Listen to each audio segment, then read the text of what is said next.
이제 입다라는 사사가 이제 나오게 됩니다. 여러분 입다는 우리가 그렇게 많이 회자되는 사람은 아니지만 그래도 히브리서 11장에 네 명의 사사 중에 당당히 이름을 올린 그 사람 중에 이제 한 명입니다. 히브리서 11장에 보면은 드보라는 나오지 않고 바락, 입다, 삼손 뭐 이렇게 나와요. 근데 입다라는 사람이 나오는 그 상황을 우리가 지난 시간에 살펴봤지만 앞에서 하나님께서 45년간의 평화기를 주셨는데 그 이후에 이스라엘은 다시 타락해서 수많은 우상들을 섬기는 것이 한 20여 년 가까이 이제 되게 됩니다.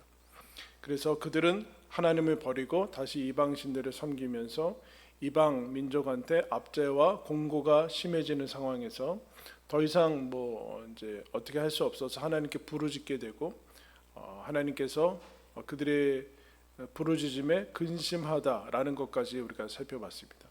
하나님께서 그들의 상황을 보시고 이제 마음이 아파하시는 그 모습까지 살펴봤는데 그리고도 여전히 상황은 나아지지 않은 그런 상태죠.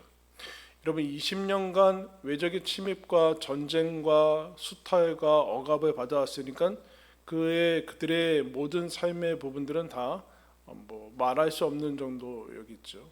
사람으로 치면은 아마 머리부터 발끝까지 성한 곳이 없는 그런 삶을 살고 있었을 겁니다. 바닥이 났을 거라는 생각을 가지고 또 거의 모든 부분이 이제 파산해서 견딜 수 없었기 때문에 하나님께 부르짖는 그 모습을 이제 보게 됩니다. 여전히 지치지 않는 암몬 자손이 오늘 우리가 읽은 말씀에 다시 전열을 가다듬고 와서 이스라엘을 침공하려고 이제 전쟁을 준비하는 그 상황이 다시 닥치고 있습니다. 이미 하나님께 부르짖었는데 응답은 없고 그 기간이 이제 길어지는 모습 속에서 하나님께서 이전과 동일한 방식으로 사사를 준비하시고 할 것 같은 그런 모습이 이제 나오죠. 이제 사사를 우리가 생각하면은 하나님께 위대하게 역사적으로 쓰임을 받은 그런 사람들로 이제 나오게 되는데 앞에 뭐 기드온이나 드보라, 뭐 이제 온니엘, 에훗 뒤에 이제 삼손도 이제 나오게 됩니다. 근데 오늘 우리가 읽은 말씀의 입다는 우리가 별로 그렇게 이제 바람직하게 여기지 않는 그렇게 회자되는 사람들이 아니죠. 거기에 이제 하나님께서 그러면 이들의 기도에 그야말로 엘리야가 이제 하나님 앞에 이제 기도할 때 바알에게 무릎 꿇지 않은 7천 명을 예비해 두셨다라는 그런 말씀처럼 제야의 숨은 고수를 잘 길러가지고 짠하고 나타나게 하셔야 되는데 그렇지 않고 11장 1절에는 이제 입다라는 사람이 프로필이 나옵니다. 1절에 보시면 길르앗 사람 입다는 큰 용사였다. 좋죠, 여러분? 당시에는 이것이 가장 이제 중요한 어떤 전쟁이 있고 계속 그러기 때문에 용사라는 것이 중요한 것이죠. 그런데 뒤에 우리가 별로 이제 탐탁치 않은 부분이 나와요. 기생이 길르앗에게서 낳은 아들이었다. 이제 뭐 기생은 우리나라는 너무 이제 그렇지만 이제 점잖게 이제 표현을 한 거죠. 점잖게 표현을 한 것이고 2절에 보면 근데 길르앗이라는 그 사람과 지명이 이제 동명으로 이제 가게 되는데 그 아내가 길르앗의 원래 아내가 있었고 이제 길르앗의 아내가 이제 말고 이제 기생에게서 낳은 아들이 입다라는 사람입니다. 이제 같은 집에서 살 수 없는 것이 나와서 길르앗의 그 이제 아내에서 낳은 아들들이 이제 입다를 쫓아냅니다. 너는 우리 집하고는 아무 상관이 없다. 뭐 당연히 예상되는 그런 수순이죠. 그래 쫓아내니까 이 입다가 추방당하고 뭐 이제 배제당하고 이제 괴롭힘 당하면서 그렇게 살다가 이제는 쫓겨나가는 이제 모습이 나오고 이 사람이 어떻게 살았는가 3절에 보니까 돕당이라는 곳에 추방당해서 거기서 뭐죠? 서름과 뭐 이제 그런 것을 지내고 이제 그 주변에 잡류라고 나와 있는데 그러니까 불량한 사람들이 모여서 이제 뭐 그런 모습으로 이제 살아가는 그 용병이나 아니면 뭐 도적질을 하던가 아니면 뭐 불량배로 여겨지는 사람들로 그렇게 살아가고 있습니다. 사실은 여러분 입다는 아무 잘못이 없죠. 입다가 무슨 잘못이 있어요? 엄마 아빠를 선택한 것도 아니고 그냥 태어난 것뿐인데 그냥 어쨌든 혈통을 문제 삼아서 천한 출신이라고 해서 추방을 나갑니다. 그런데 이 일 이후에 그 이스라엘 백성의 그 사람들이 추방당했던 그 사람들의 앞장서서 계속 암몬 자손이 들어오니까 입다가 큰 용사라고 했으니까 암몬 자손과 싸워줄 사람이 더 이상 이제 없는 겁니다. 그에게 가서 암몬 이제 자손아 우리들하고 같이 가서 싸워달라고 하면서 이제 가서 이제 부탁을 하게 되죠. 근데 입다가 그러죠. 쫓아냈잖아 언제 이제 오냐. 뭐 제발 한 번만 가주죠. 가서 이기면 우리들의 지도자가 될 것입니다. 정말 그러냐. 그래서 약조를 하고 여러분 돌아가서 이제 약조를 받고 암몬 자손이 쳐들어오니까 암몬 자손이 와서 땅을 내놓으라. 너희들이 가지고 있는 땅을 내놓으라. 그러니까 입다가 14절부터는 이제 12절부터 이제 서신을 보내죠. 서신을 보내서 우리는 너희들의 땅이 있지 않다. 그래서 아니다. 너희들 평화롭게 보내라 하니까 얘기하죠. 입다가 무려 출애굽부터 얘기를 합니다. 출애굽기부터. 우리가 원래 출애굽해서 광야에 나왔을 때 하나님께서 에돔 땅으로 가려고 했는데 에돔 땅도 그 가운데 지나가기를 허락하지 않고 모압 땅도 이제 허락하지 않아서 우리가 돌아가다가 모압 땅 근처에 가서 아모리 왕 시온한테 좀 지나가게 해달라고 하니까 허락하지 않았는데 그 사람이 치러 와서 하나님께서 아모리 왕 시온과 이제 그 사람들을 쳐 부신서 그 땅을 얻게 됐다. 그 역사적으로 계속 설명을 하게 됩니다.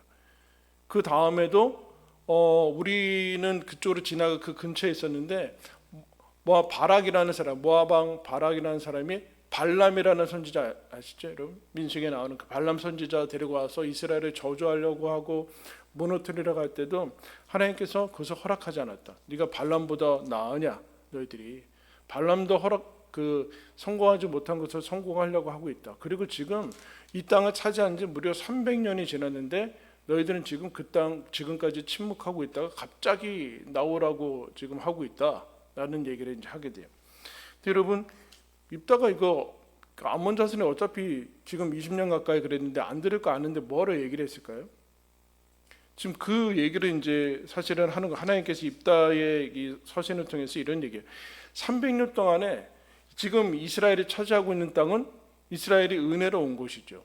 이스라엘이 전투를 잘해서 온 곳이 아니지 않습니까? 광야 시절도 그렇고 전투를 잘해서 온 것도 아니고 그 시온 왕이라는 엄청난 당시에 군사력에 있어서는 이제 근접할 수 없는 사람들을 이스라엘 백성에게 이기게 해서 그 땅을 줬다라는 거죠. 여러분 광야에서 40년 있었는데 무슨 군사 훈련을 했겠어요? 아무 훈련도 못했어요. 그리고 1세대는 다 죽었어요. 무슨 군사 훈련을 해서 옵니까? 여리고 성도 그냥 돌아가지고 들어오고 그랬는데 이 시온 왕을 넘겼다는 것 자체가 하나님의 은혜 아니냐? 너희들에게 어떤 힘이나 그런 권세가 있지 않았다. 그리고 300년 동안 그걸 유지하고 있다. 그리고 지금도 계속 쳐들어오지만 땅을 빼앗긴 것은 아니에요. 이 역사가 이어지고 있어요. 이것을 상기시키는 역할을 지금 하고 있죠. 의도하지 않았건 했던 간에 지금 상기시키면서 지금 20년 동안 압제당한다고 해서 하나님께서 지금까지 마치 이스라엘이 힘에 의해서 온 것처럼 생각하는 것이 이제 그 착각을 이제 깨트리시는 것을 이제 보게 됩니다. 그러면서 29절에 다시 이제 암몬 자손이 당연히 안 줬죠. 못 준다 그러니까 이제 쳐들어오려고 하는데 29절에 이에 여호와의 영이 입다에게 임하나니 그래서 여호와의 영이 여러분 여호와의 영은 이제 우리 신약으로 치면 성령인데 성령은 예수님이 승천하시고 이후에나 여기에 상주하시는 거지 믿는 사람들에게 상주하시는 거지 구약 시대 때는 왕이나 제사장이나 선지자들에게 간헐적으로 한시적으로 임하는 겁니다. 우리는 그 가치에 대해서 잘 모르는데 이때 하나님께서 입다를 쓰기 위해서 하나님의 영이 임하죠. 이제 여러분 이제 묻겠습니다. 이스라엘이 입다라는 사람 불량배고 이제 천출이라서 쫓아내고 이제 그랬던 사람한테 온 이유가 뭡니까? 자기들은 안 된다는, 자기들은 암몬 자손하고 싸워서 이게 가능성이 없다라는 것을 얘기하고 있어요. 그리고 입다가 다음 시간에 살펴보겠지만 입다가 하나님의 영이 임한 다음에 싸러 갈 때 이상한 서원을 해요. 이기고 돌아오게 해주시면 제가 집으로 올 때 제일 먼저 나오는 뭐 가축일 수도 있고 뭔지 모르지만 어쨌든 그거를 번제로 드리겠습니다라는 어쨌든 서원을 하게 되는데, 하나님 도와달라 그 얘기를 하는 거죠. 그럼 입다가 이렇게 기도하는 이유는 뭡니까? 큰 용사인데 이게 가망성이 없는 거예요.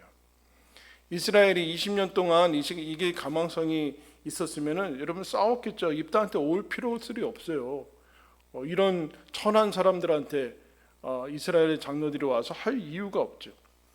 이기면 기적이라는 것을 이스라엘도 입다도 알고 있어요. 뭐 어차피 버린 카드인데 한번 쓰고 뭐 이렇게 가자.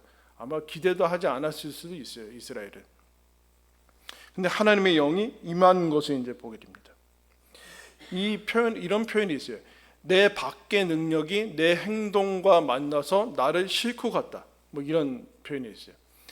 그러니까 내 밖의 능력이 나와 만나서 나를 싣고 가는 그런 경험을 이제 지금 하는 거죠. 입다를 위해서. 하나님의 영이 임해서 갑자기 이 사람이 초능력을 발휘했다, 그런 얘기가 아니라 그런 얘기를 하고자 하는 것이 아니죠. 즉 하나님의 영이 임했다라는 것은 이스라엘이나 아니면 입다의 자연적인 아니면 뭐 군사적인 그런 능력을 통해서 이스라엘이 지금 암몬 자손한테 승리한다라는 것을 가르쳐 주는 것이 아니라, 승리할 수 있는 가능성은 없는데 하나님께서 이것을 허락하신다라는 것을 나타내 주기 위해서 입다라는 사람을 쓰고, 그리고 하나님의 영이 임하는 것을 구체적으로 기록을 해주고 있습니다. 즉 이스라엘과 입다는 이길 수 있는 가능성이 없어요. 근데 이겨요. 나중에 항복을 받고 이겨요. 그러면 어떻게 이겼는가? 운이 좋았는가? 그렇게 가지 않고 하나님의 영이 임해서 즉 하나님께서 이기게 해주셨다라는 것을 이제 얘기를 해주고 있습니다. 즉 입다가 다른 사사들도 다 마찬가지지만, 입다가 등장하는 사사들이 등장하는 메시지는 무엇인가? 너에게는 이게 가능성이 조건이 없다라는 거죠. 그래서 예상치 못한 사람한테서 예상치 못한 승리가 지금 이루어지고 있어요. 전혀 예상하지 못한 사람에게서 예상치 못한 승리가 이루어지는 것을 보게 돼요. 사실 잡류라고 이렇게 나왔는데 사실은 여러분 왜 입다가 승리합니까? 그 얘기를 하는 거죠. 이스라엘은 잡류보다 더 안타까운 상태에 있다라는 것을 하나님께서 얘기를 해주고 있는 거예요. 더 악한 상태. 그럼 보시다시피 뻔하죠. 그들은 아마 입다보다 우월감이나 그런 것들을 가지고 있었을지 모르지만 속은 더 피폐해진 모습이에요. 복음서에서 여러분 예수님이 그런 얘기하지 않습니까? 바리새인들과 서기관들, 대제사장들한테 너희보다 세리와 창기들이 하나님의 나라 더 먼저 들어갈 것이다 라는 얘기를 하게 돼요. 그 당시에 이게 무슨 소리인지 그 사람들은 계속 못 알아듣죠. 도덕 윤리가 복음보다 앞서져 있는 것이라고 생각하고 있는데 그렇지 않은. 그런 다음에 32절 보시면 이렇게 설명합니다. 이에 입다가 암몬 자손에게 이르러 그들과 싸우더니, 한번 거기 읽을까요? 다 같이 시작. 여호와께서 그들을 그의 손에 넘겨 주셨다. 이렇게 하나님께서 그들에게 넘겨주셨대요. 즉 가능성의 문제가 아니라는 거죠. 불가능을 극대화 지금 시키기 위해서 이스라엘과 입다가 나오고 있습니다. 근데 여러분 우리는 이게 좀 어려워요. 왜냐하면 입다나 이스라엘에게 입다가 큰 용사니까 이겼다 이러고 싶어요. 그 잡류와 지방에서 그 본 집에서 쫓겨나고 천출이라고 이제 억압받고 버린 카드였지만 그래도 실망하지 않고 하나님께서 쓰여가지고 기도하고 그러면 쓰임받는다 이러고 싶지만은 사실은 입다도 그런 걸 기대하지도 않았고 성경도 그렇게 얘기하고 싶은 생각이 없어요. 그래서 입다와 이스라엘에게 1%라도 근거가 있으면 우리가 쫓아가기가 쉬울 거라는 생각을 하게 되는데 이 1%를 하나님께서 허락하지 않습니다. 그러니까 입다 때문에 이긴 건 아니라는 얘기예요 지금. 그죠? 이스라엘 때문에 이긴 것도 아니고. 왜냐하면 우리는 이 1%가 있으면 내가 여기를 이제 발판 삼아서 그래도 뭔가를 우리가 어떻게 하면 되는가라는 전략들이 나올 것 같은데, 그러면 이게 1%라는 것은 결국에는 자신을 근거하는 것이거든요. 자신의 근거. 우리 여러분 기도원에서 살펴봤지만 하나님께서 3만 명 왔는데 몇 명 남겨요? 300명 남기잖아요. 300명도 사실 없어도 된다는 그 얘기를 하고 싶은 거예요. 300명. 그럼 무슨 얘기예요? 이 근거가 우리에게는 있으면 좋겠는데, 여러분, 자기 자신을 근거로 생기는 거가 뭡니까? 우리는 이거밖에는 없어요. 원래 우리는 하나님에게서 났기 때문에 하나님 없이는 살 수 없는데, 하나님 없이도 살 수 있는 그 근거를 마련하고 싶은 거예요. 하나님이 영이 임해서 하나님이 넘겨주시지 않아도 우리가 어떤 것을 갖추면 우리가 이길 수 있는 그 조건과 자격을 갖추려고 하는데, 그걸 뭐라 그래요? 그게 불신앙이라고 그러는 거예요.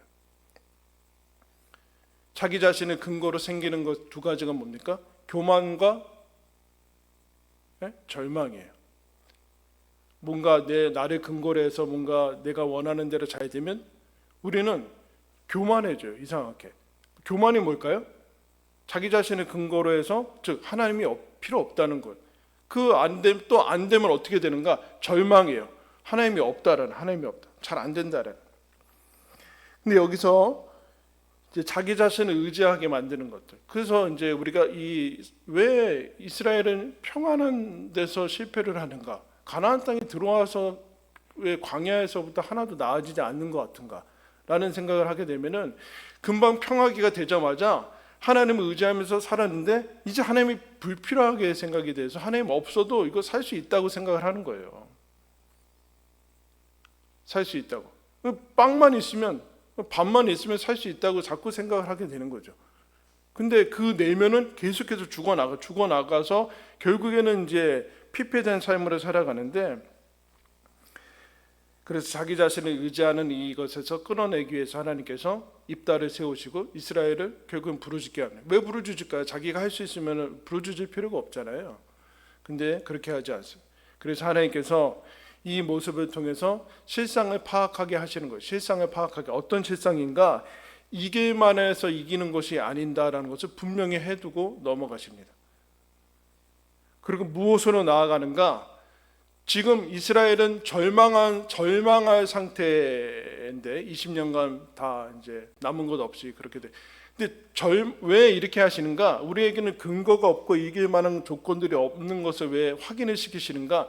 절망할 상태라고 다 지금 여기고 하나님께 부르짖는데, 그 절망할 상태가 절망을 만들지는 않는다. 봐라, 이겼지 않느냐.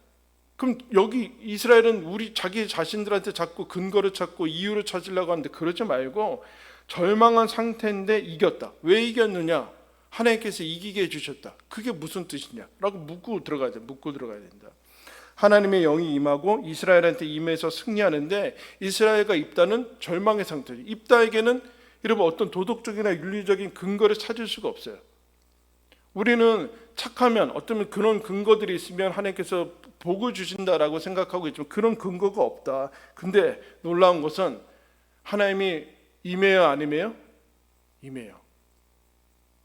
여러분, 우리는 이런 착각이 있는 것 같습니다. 하나님이 잘하고 내가 좋은 일 하고 착하고 하나님의 말씀 잘 듣고 그 이스라엘이 복도 많이 받아서 외적의 침입을 잘 막아내고 그러면 하나님이 임한다라고 자꾸 생각을 하고 있는 것 같아요.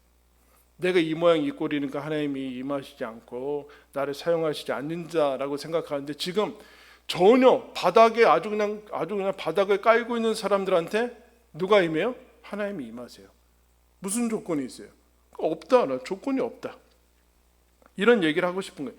하나님은 입다한테까지 내려가신다. 이스라엘한테까지 내려가신다. 그래서 구약 성경은 신기하게도 사사기에서 안 끝내. 사사기에서 이제 여러분 이게 삼손에서 잠깐 반짝하다가 삼손 뒤부터 진짜 엄청난 일들이 나오고, 이건 성경에서 이거는 애들한테 읽히면 안 되는 게 뒤에 나와요. 토막 살인하고 막 그런 게 나오는데, 사사기는 이스라엘은 여기서 안 망해요.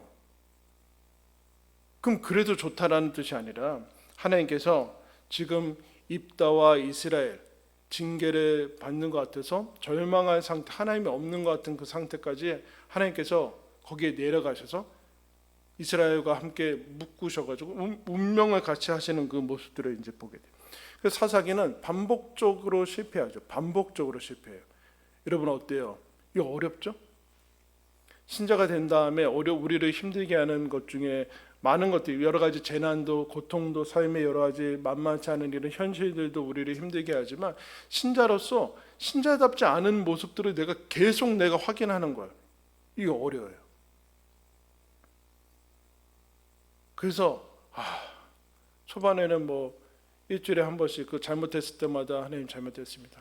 이랬는데 이제는 그 자체가 너무 힘드니까 한 몰아서 그냥 한 달에 한 번 정도 그냥 확 몰아가지고 한 달 동안 잘못 살았습니다. 뭐 이런 다 싫은 거예요. 싫은 거. 마틴 루터가 그 하나님, 그 당시의 중세의 하나님은 너무 공포의 하나님이었어요. 근데 이 사람이 그 결벽증까지 하나님한테 그 결벽증까지 이렇게 신앙을 가져서 고해성사를 해야 되는데 조금만 뭐 맨날 가서 고해성사하고 뭐 신부가 들을 때는 이거 죄 아닌 것 같은데 그 신부가 오죽하면 그 일화에서 좀 사람을 예를 들면 사람을 죽이거나 뭐 아주 심한 걸 훔쳤을 때나 좀 와라. 그런 거 가지고 오지 말고 이 해결이 안 되는 거. 이 반복적으로 이 절망, 반복적으로 자기 자신에 대한 실망, 그럼 자포자기하고 포기하게 되고 하나님 앞에서 면목이 없어지게 되고 그래서 대충 적당한 거리를 가지고 하나님을 믿는 게 짐처럼 느껴지고 이렇게 돼버리는 거예요. 그래서 하나님하고 가까이 가지 않고 대충 뭐 안 믿을 수는 없으니까 그 정도의 거리만 유지하고 그렇게 가요. 근데 하나님께서 사사기에서 이스라엘을 끝내지 않은 거죠. 아까 실패한 것 같고 절망의 상태가 절망을 만들어내지 않고 하나님 없는 사람들이 절망을 만들어 이 사람들은 절망이 되지 않아요. 그러면 어떻게 통과를 해 나가시는가 이런 얘기를 이제 하고 싶은 거죠. 여러분 이스라엘의 그 민족의 조상이 누굽니까? 네? 아브라함이죠. 근데 아브라함이 우리 조상이라고 얘기할 수 있는 게 좀 그래요. 우리나라 조상은 누구예요? 당근이야? 당근? 네? 뭐그 정도는 돼야 될 거 아니에요? 그럼 우리 조상 곰인가? 좀 그렇잖아요. 그 마늘 먹고. 여러분 이스라엘의 조상은 아브라함인데 우리 조상 당근 아니에요? 또 이것만 듣고 아브라함인데 아브라함이 하나님께서 부르시기 전에 어떤 일이 일어나요? 이스라엘이 노아 방주 이후에 그나마 정신 차리고 살아야 될 거 아니에요. 노아 후손만 나왔으니까. 근데 어떻게 돼요? 무려 몇 장 넘어가지도 않았는데 바벨탑 하나님을 대적하고 하나님 없이 우리가 우리 이름을 내자 하면서 반역하잖아요. 그 일 이후에 아브라함을 불러요. 어디서 불러요? 노아 방주가 터지고 난 다음에 노아 방주에서 살아나서 노아의 후손들이 온 지면에 흩어져 가지고 하나님을 섬기고 그러는 상태에서 아브라함을 부르내지 않는다는 거예요. 바닥인 상태에서 하나님께서 아브라함을 불러요. 근데 아브라함이 어떤 사람이에요? 그 상태겠죠. 여러분 어떤 상태? 바벨탑을 쌓는 상태에서 아브라함만 혼자 독야청청해가지고 하나님을 믿는 사람이 아니라 데라라는 아버지 밑에서 우상 숭배하는 집에서 갈대아 우르에서 그때 불러냅니다. 무려 75세 돼서. 모태신앙 아니라는 얘기죠. 바닥인 사람을 불러내는 거예요. 근데 이러면 이게 조상의 정통성이 있겠습니까? 여러분 어때요? 이 정통성과 명분에 사실은 이 정치하는 사람들이 명분을 자꾸 이렇게 삼게 되는데 명분이 없잖아요. 근데 하나님이 어떻게 하세요? 바벨탑의 배경, 지금 이스라엘의 완전히 망한 배경에서 입다를 부르듯이 아브라함을 그렇게 불러내세요. 그 다음에 여러분 이스라엘이 살다가 이스라엘 형들은 이제 야곱이라는 사람들이 나오고 야곱이 12형제 이렇게 아들 낳으면서 형들이 어떻게 해요? 요셉을 팔아버려요. 너무 아빠가 편해가지고 입다는 천하다고 해서 팔아버렸는데 가라는 그랬는데 근데 여러분 이스라엘과 지금 축소해서 야곱과 그 형들은 이거 너무 진짜 너무 파렴치한 사람들 아니에요? 근데 요셉은 애굽의 노예죠. 애굽의 노예. 뭐 요셉은 뭐 의롭다라고 할 수도 있지만 어쨌든 애굽의 노예로 여러분 팔려갑니다. 하나님께서 거기서 이스라엘을 구원해내세요. 누구한테서요? 애굽의 그 12형제. 별로 바람직한 사람들이 한 명도 없는 유다 뭐 이런 사람들 다 바람직한 사람들이 없어요. 별로. 요셉은 뭐 그렇다고 뭐 좀 낫나.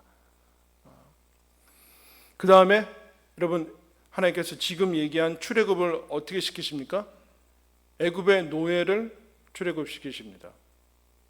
여러분, 제가 하나님이라면 애굽 사람들과 바로를 회심시켜서 하나님의 백성으로 삼지, 애굽의 노예를 무슨 출애굽시켜가지고 노예 근성에 쩔어 있는 사람과, 그리고 모세는 뭐예요? 지명수배자. 40세 때 지명수배자인데 아마 그거는 공소시효는 끝났을 거예요. 이미 그 바로는 죽고 40년 지났으니까. 여러분 같으면은 애굽의 노예랑 무슨 지명수배자로 그냥 저기 그것도 80세 때, 여러분 80세가 무의미하다는 게 아니라 그렇게 하겠습니까? 근데 하나님이 지금 그렇게 하세요. 애굽의 노예 상태에서 모세를 보내십니다. 이게 여러분 이해해야 돼요. 이스라엘에서 입다를 선택해서 하나님께서 이스라엘을 구원해 나시는 것을 이제 보게 돼요. 무슨 얘기일까요? 너희들 출발은 노예 아니었느냐? 지금 입다가 얘기하는 것 같아요. 우리가 노예였는데 출발 자체가 바닥이었고 마이너스였다. 근거가 없었다. 애굽을 이길 수 있는 근거가 있느냐? 어떤 능력으로 이겼느냐? 그냥 나왔잖아요. 그냥 출애굽했잖아요. 그냥 홍해가 갈라졌고 그렇게 됐어요. 하나님과 뭐 애굽하고 싸워가지고 이긴 게 아니잖아요. 근데 여기서 무슨 근거가 있어요? 자기 자신을 의지할 수 있는 근거가 어딨냐는, 근거가 없잖아요. 하나도 없어요. 자기를 의지할 수 있는 그 하나의 그 뿌리가 하나도 없었다는 얘기예요. 근데 우리는 우리의 자꾸 어떤 것을 그 근거로 삼고 싶어요. 신앙에. 그거를 성경에서는 계속 막아요. 행동하지 말라는 게 아니라 의의 근거, 즉 생명의 뿌리를 나한테서 자꾸 가져가게 하고자 하는 거예요. 그거를 하나님께, 그러면 이게 타락이죠. 근데 그거를 나로 한다, 내가 나를 믿는다고 하기 좀 그러니까 거기다 뭘 만들어요? 신을 만들어내는 거예요.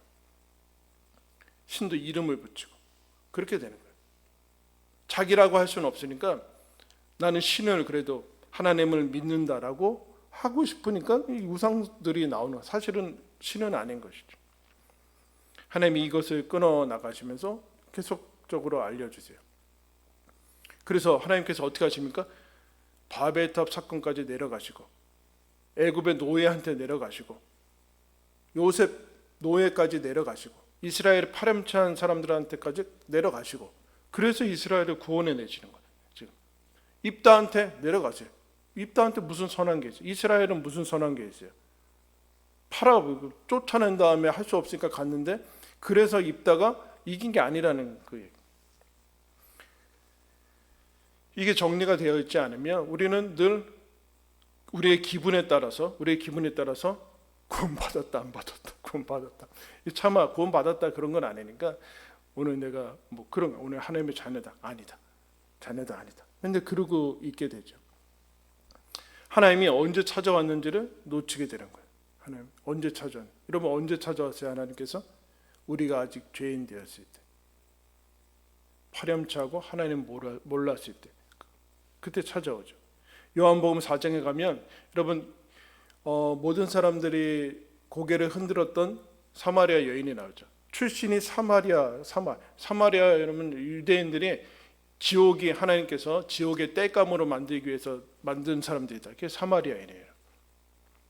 인종차별. 그래서 낮에 사람들 피해가지고 물 들어와야 되는 그런 사람인데, 사마리아의 여인일 뿐만 아니라 결혼을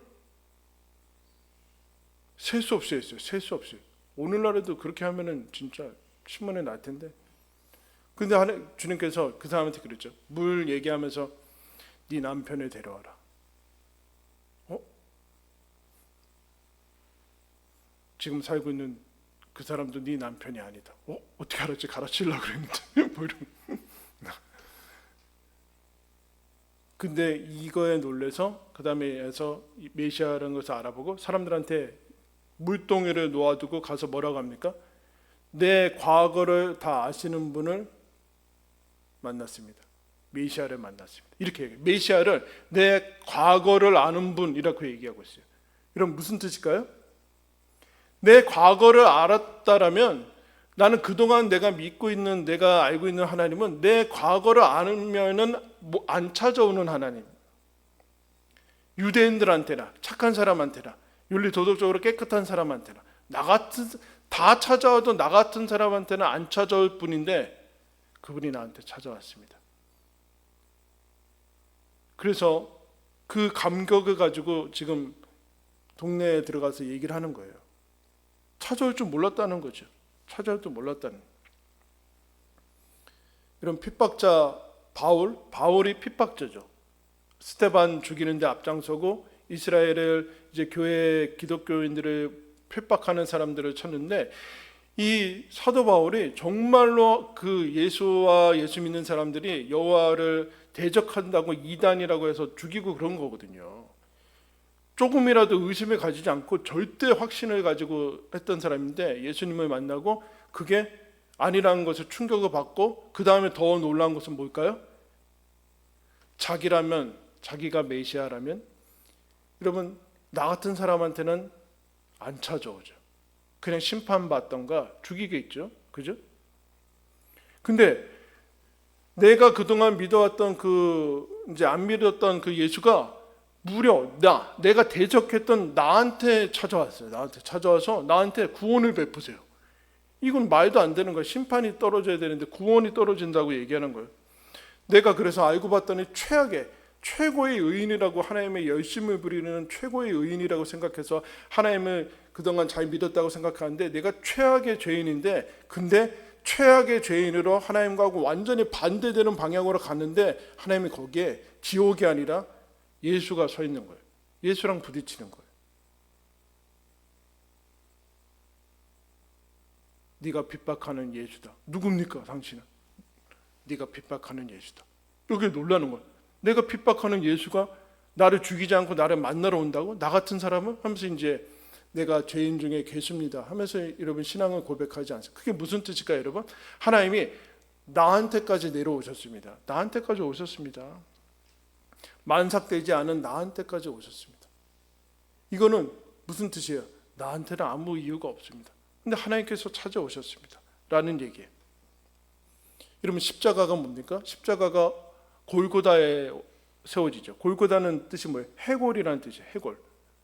여러분 십자가는 12제자가 하나님 예수 그리스도를 알아서 신앙 고백해서 멋진 진짜 순교에 이르는 그런 충성과, 아니면 이스라엘의 하나님의 선민으로서 대제사장과 서기관들이 예수 그리스도를 섬기는 그 섬김과 그런 거 위에 세워진 기념비가 아니라, 대제사장 서기관들 하나님이 세우신 사람들이 예수 그리스도를 알아보지 못한 이 어두움과, 그래도 12제자는 알아봐야 될 거 아니에요.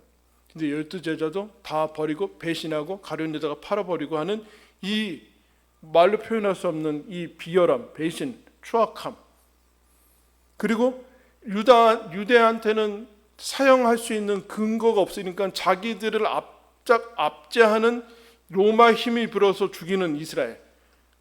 갑자기 여러분 예수님이 뭐 이스라엘한테 무슨 해를 끼쳤어요 여러분?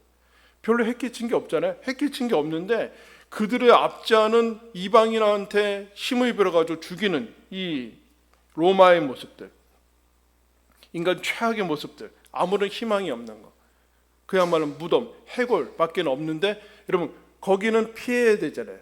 근데 하나님께서 어떻게 합니까? 거기에 십자가를 세우세요. 무슨 뜻이에요? 예수님이 거기까지 가시는 거죠. 예수님이 거기 가시는 거 아니에요 지금. 십자가, 이스라엘의 그 무지와 죄악과 12제자의 배신과 인간의 스스로는 하나님을 알 수 없는 그 사망의 지점과 저주의 지점까지 가셨다라는 거 아니에요? 그래서 거기서 뭘 하십니까? 내가 거기까지 간다. 내가 십자가 거기까지 가고 저주와 사망의 자리까지 간다. 거기까지 내려가는 것이다. 그 얘기를, 아직 죄인 되었을 때 내가 너희들을 위해서 죽는다. 그래서 여러분 어떻게 하십니까? 무덤은 막힌 데가 무덤 아니에요. 무덤을 뚫어버리시죠. 무덤을 여세요. 한번 따라할까요? 무덤을 열고 터널을 만드신다. 무덤은 절망이죠. 이제 끝인 거예요. 이스라엘은 끝났어야 돼요. 입다와 거기서 끝났어요. 이미 그 전에 끝났어야 되는데 하나님께서 전혀 출구가 보이지 않는 것이 이스라엘에게는 전혀 1%라도 의의가 없는 자리인데 뚫고 가세요. 어떻게 뚫고 갑니까? 하나님이 거기까지 가세요. 하나님이 잘한 사람한테 내가 뭔가 했을 때 거기까지 내려가셔서 뭐 이렇게 하는 게 아니라 아무 조건도 없을 때 죄악과 못남과 자책과 절망과 포기와 계속되는 반복되는 이 죄악 속에서 어떻게 할 수 없는 그리고 고난과 재난의 시기를 겪을 때 하나님이 여기까지 오실까? 하나님이 안 계실 것 같은 그 자리까지 하나님이 가셔서 우리들과 함께 그 길을 여러분 걸어가신다라고 얘기하는 거예요. 그러니까 무슨 얘기를 하고 싶은 거예요? 하나님께서 절망의 자리에, 실패의 자리에 거기에 하나님께서 같이 가신다. 그 자리에도 함께 가신다. 너는 전혀 없을 거라는 생각하는 그 자리에 하나님께서 거기까지 내려가실 거다. 그리고 뚫고 가실 거다. 그러니까 절망하지 말고 하나님하고 같이 가는 거다. 그 얘기를 하고 싶은 거예요. 사사기를 거쳐서 여러분 계속해서 나와서 그나마 잠깐 반짝하다가 북이스라엘은 처음부터 끝까지 악한 왕만 나옵니다. 남유다는 그나마 다윗이나 히스기야 잠깐 모으는데 계속해서 그 이후에는 망하고 뭐 흔적도 없이 사라지게 되는 모습을. 근데 하나님께서 거기에 예수 그리스도를 보내세요. 여러분, 우리는 힘든 현실과 인생을 살아가는 것, 때로는 거기에 갇혀서 빛이 보이지 않고 출구가 보이지 않을 때도 있을 거예요. 이것이 바닥이라고 생각될 때도 있습니다.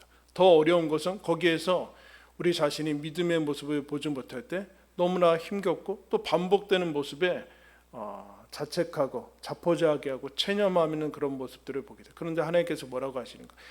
아까 내가 십자가 질 때는 더 심했다. 지금은 그런 바닥은 아니다. 그러니까 내가 뚫고 갈 테니까 너도 같이 나와 함께 가야 된다.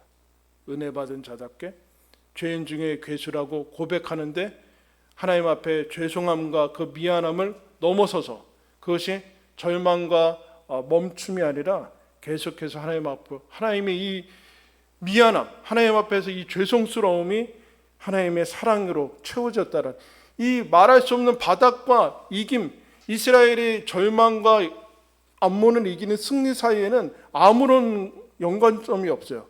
하나님의 사랑과 은혜가 채워나가시는 거예요. 하나님께서 저와 여러분의 인생을 그렇게 뚫고 가실 것입니다.